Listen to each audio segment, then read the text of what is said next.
চেহারাটা সুন্দর করে আইছে যদি একটা চুল বাঁকা করতে পারো তাহলে রাজধানীর ধানমন্ডিতে গাড়ি থেকে চাঁদা নিয়ে ভাইরাল হওয়া সেই যুবককে আটক করেছে ধানমন্ডি থানা পুলিশ। 15 এপ্রিল মধ্যরাতে তাকে আটক করা হয়। ধানমন্ডি জোনের সহকারী কমিশনার শাহ মোস্তফা তারিকুজ্জামান এই তথ্য নিশ্চিত করেছেন।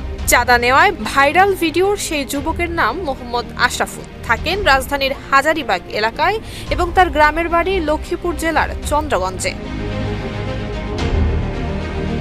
এর আগে চাঁদা নেয়ার সেই ভিডিওটি সামাজিক যোগাযোগ মাধ্যম ফেসবুকে ছড়িয়ে পড়ে, যেখানে দেখা যায় সাদা শার্ট পরা এক যুবক স্লিপ নিয়ে চাঁদা আদায় করছেন। দেশ জুড়ে তোলপাড় ওয়ালটন ফ্রিজ কিনে আপনিও হয়ে যেতে পারেন মিলেনিয়ার। এবং এক পর্যায়ে প্রাইভেট কারের মালিকের সঙ্গে বাকবিতণ্ডায় জড়িয়ে পড়ে সেই যুবক। প্রাইভেট কারে বসা একজন ব্যক্তি ওই যুবককে মাস্তানি করা নিয়ে প্রশ্ন করলে উত্তরে যুবক বলে, হ্যাঁ করতাছি, কোনো সমস্যা? এ সময় পাশে প্রাইভেট কার মালিকের স্ত্রী যুবকের নাম জানতে চাইলে উত্তরে তিনি বলেন, নাম দিয়ে কি হবে?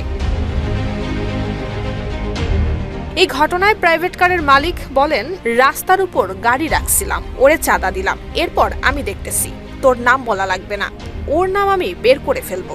এরপর গাড়ির ভেতর থাকা ক্যামেরার দিকে তাকিয়ে চুল নাড়তে নাড়তে যুবক বলেন, চেহারাটা সুন্দর করে আইছে, যদি একটা চুল বাঁকা করতে পারো কইরো। ভিডিওটি ভাইরাল হলে সামাজিক যোগাযোগ মাধ্যমে ব্যাপক আলোচনা সমালোচনার পর দাবি ওঠে ওই যুবককে গ্রেফতারের।